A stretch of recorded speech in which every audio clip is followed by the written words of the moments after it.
Yo, what's going on? I'm Drinks on Me and I am here with Oppidan. And we're going to just talk a little bit about your upcoming night-based releases. So just introduce yourself, obviously Oppidan, and tell us where you're from. So my name's Oppidan, I'm from London and I make UK garage. Lovely stuff. And how did you get into music in the first place? I've been playing the guitar for like 10 years and because of that, when I was like, so I started when I was like 7 or 8, I'd just like record me playing the guitar and singing, not really knowing what I was doing on GarageBand, and then exporting it into CDs and then selling it to people at school. Nice. So Little entrepreneur. that's kind of how it started, and that's kind of where and there's moved to that now. Were you doing Smoke on the Water, like down, down, down? Pretty much. Did you do great in guitar? Yeah, I got to grade 8. I didn't actually do my grade 8, but I studied for it, so I might as well have done it. But yeah. Sound. Does that help with your music theory and your sort of productions? Are you ever going to sample some guitar? Loads. I actually don't think I've actually ever sampled the guitar, but everything starts with the guitar. It's like I'll sit there, come up with chords, come up with melodies and that kind of thing, and then transfer it over onto synths and stuff. So it all starts with the guitar. Yeah, and what made you want to start making music in the first place? Like, was there any sort of like event besides the guitar that made you want to really start creating music like electronically? I went to NAS Festival when I was 15 and I shouldn't have been there. Start me on. Yeah. Nice, okay. And I just loved it straight away. I just loved it, so that's pretty much it. I was really, really, really into it pretty much straight away. Nice. How if you were to sort of describe your music down the pub to someone who asks, "Oh, you make music? Cool. Like, what kind of music? How would you describe it?" Like dark and also really, really relaxed at the same time. I feel like my music's kind of a blend of like there's kind of artists kind of release like garage tracks and they release bassline tracks. I feel like I'm trying to make like a blend in between. That's kind of where I'm trying to be with it, but like being that Venn diagram, isn't it? Like just in the middle. Yeah, exactly. You're like that as well, to be fair. I guess we're sort of doing the same sort of thing. Yeah. I guess it's kind of good, like making tracks that can be in a car, they can be at pre-drinks, they can be in a club. Yeah. Be like pretty much anywhere. Hans is really good at that. Yeah. They're like so good at that. You can just listen to his tunes like over and over again. You just want more and more and more. Yeah, 100%. What was the sort of creative process with regards to this EP and your single, obviously? What was your sort of creative process throughout it? What was your creative process? I think nothing in particular, other than me just sitting at my desk and like jamming on the guitar and then seeing what comes out of it. But one of the tracks I made a really long time ago in the first lockdown, Morning Miggy, and yeah, I guess it was just like a reflection of what was happening. It just, for me, it feels like when I walk through town and there's no one about and I've just got my headphones in, like, woo, no one can see me.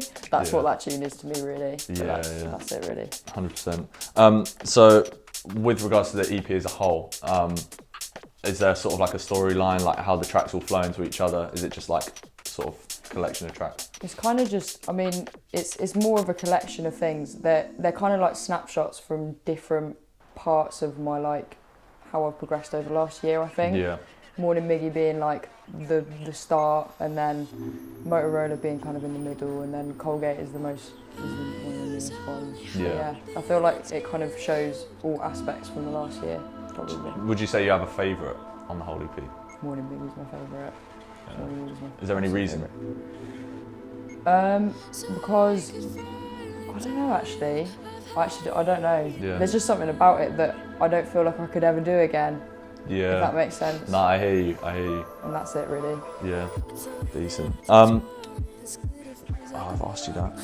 As a DJ, obviously I want to ask you a little bit about gigs and festivals after like having a year of not having them. What's your dream gig as a DJ? It would probably be to play at NAS. Nice. Which sounds really kind of not that interesting, but it would probably be to play at NAS because I would just love to see 15-year-old self like me looking at me playing. Other than that, probably like the basic like Printworks. Everyone wants to play Printworks. Yeah. But I don't know if I'd ever get to that. I feel like the music's way too chilled out at the moment for that. Yeah. So maybe I'll end up getting a heavier, and then maybe something like that will happen. I mean, it makes sense that you want to play it Nats if it's like the thing that's really catalysed you in terms of producing music. Yeah. It makes sense that you'd really want to go back and actually play it. Yeah.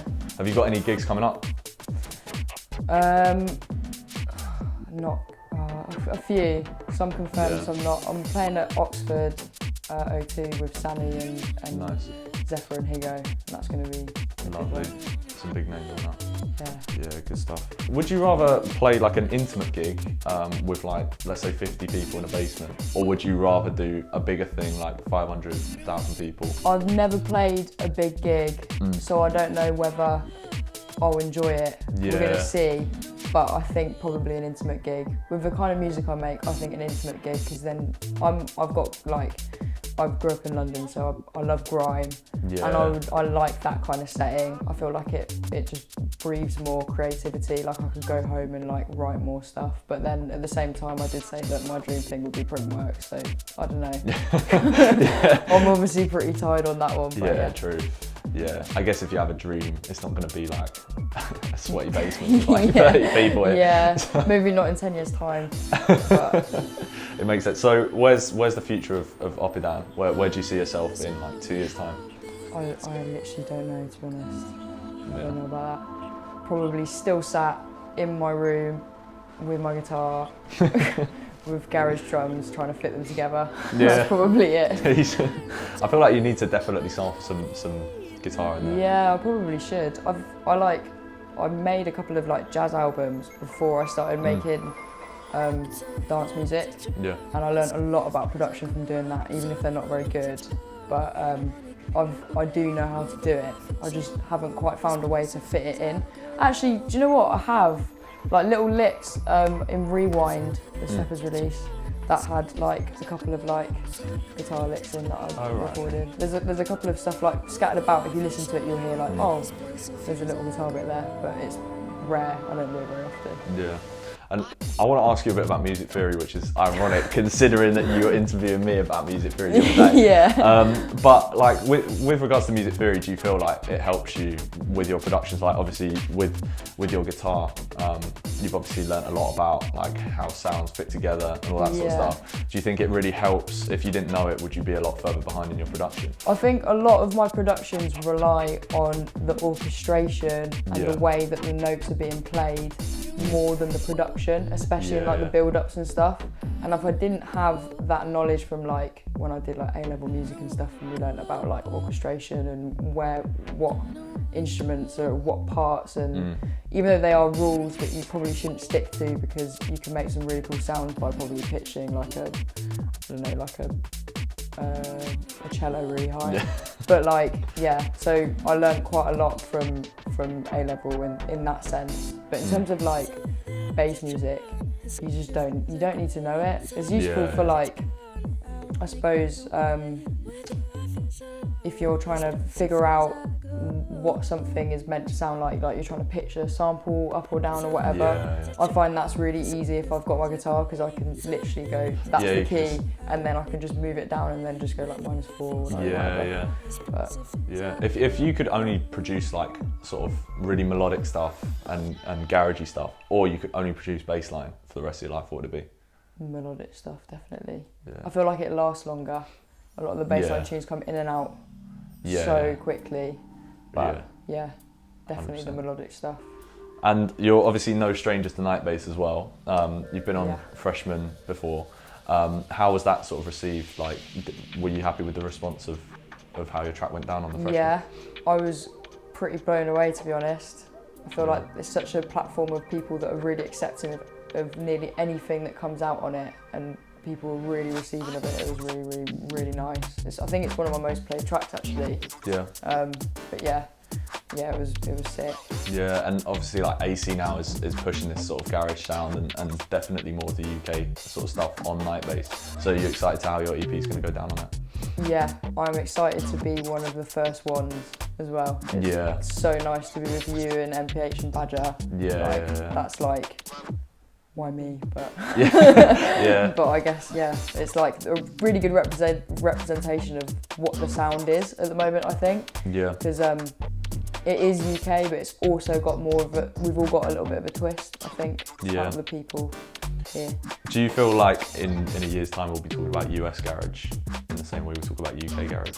Maybe, but it's interesting because obviously garage came from the US originally. Yeah, true. And then came over. So I don't know whether it will there'll be more of a underground sound again. Yeah. Maybe like old school, because there's quite a big old school garage like scene that's kind of separate. Yeah. But also like there's a new school and the old school, and it blends and they kind of cross over, but not all the time. It would be interesting to see whether that sound also like kicks off in the US as well. That would be cool. That's true. And a lot of people are also going to be wondering, you know, how your EP went from being some tracks on SoundCloud, private links, to getting onto Nightbase. Can you describe sort of the process of you know, sending them to AC and hearing that you were going to have an EP on there? I think it seems to me that AC is just really, really like happy to just listen to as much UK stuff as possible. Yeah. Because that is kind of, it's what Nightbase is, right? It's about bringing the UK to the US. So yeah, just sending him stuff, and you just liked it. That's pretty much it, to be honest. Yeah. And really like let me creatively do what I want to do with it as well, which is really, really nice, because a lot of labels give you a bit of pressure. Yeah, 100%. Yeah. Yeah, so the creative freedom on this EP is it's just what you want it to be. Yeah. And do you think like that obviously makes your EP you're a lot happier with it, I assume? Yeah, definitely. How did you feel when it was sort of confirmed that you were going to have a Nightbase EP? Sick. In one word. Sick. Yeah. I mean, like, it's a great thing to do. It's a great audience to try and reach out to. It opens up loads of opportunities. Yeah, it was amazing. It was awesome. I was like, okay, really? You sure? Yeah, I feel like a lot of the UK artists have that, because for me, I've always seen Nightbase as like the sort of like the bass techie sort of stuff from the US. Yeah. And then hearing this like Hans Glader EP and like our stuff getting on there, it's just kind of like, oh, whoa. But then I guess it makes sense because AC's obviously trying to push like this UK sound. It's kind of what happened with like Flavor D and DJ Q ages ago. I suppose it's a similar thing, although they were much bigger. But yeah, I suppose that's kind of the thing, and that's how the label works, isn't it? Yeah. Grab people. Yeah. And who would you say, like, obviously you mentioned TQD, and I know that you were a big fan of them for time. But like your main inspirations in terms of creating music? I like a lot of genres. I like, obviously I'm really into jazz music. I nearly studied jazz at uni, but I didn't in the end. Praise the Lord. I really, really like Tom Misch and like neo soul and UK hip hop. Love Lil Kana. I really like obviously the US hip hop side of things as well, where it was born. And like kind of lo-fi sounds and organic sounds. I think that's what I'm into. And also like weirdly, like I used to listen to classical music. I used to listen to a lot of indie music. Kind of, I'm all over the shop really. Yeah. My parents, like my mum, used to listen to loads and loads of like Otis Redding, James Brown, funk and stuff.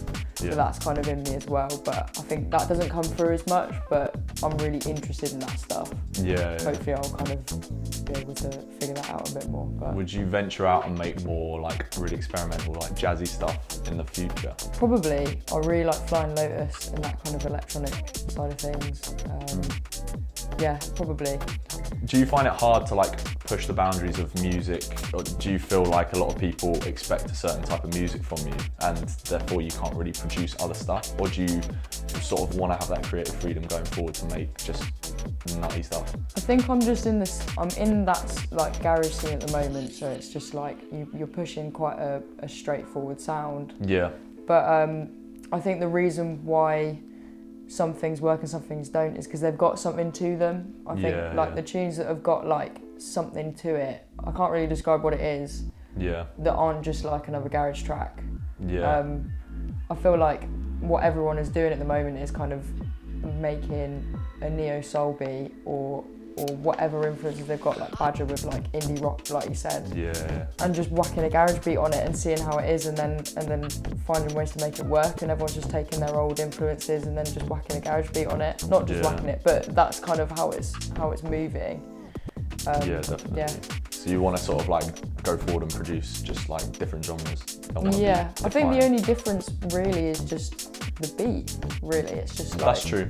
It's just the drums. If I was to put hip hop drums on all my tunes, they would probably be reasonably good. Yeah. Hip hop tunes. Yeah, exactly. So I don't know. I suppose it just feels like maybe what tempo you're at on the day. Or, yeah.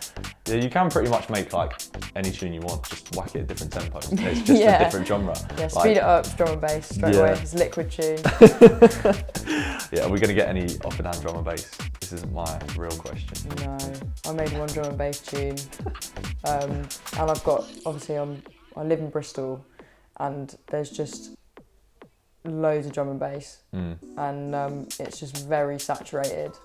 And people, like, it's a great scene, it's really fun, but I just I can't do it. I made one tune and I really enjoyed it and it did really well, and I feel like it's just best for me to leave it there for now. Maybe at some point, but not like properly, I don't think. Maybe a little free download. Maybe a little free download. Well, it was great to talk to you about your upcoming EP. Is there anything you want to plug, any socials?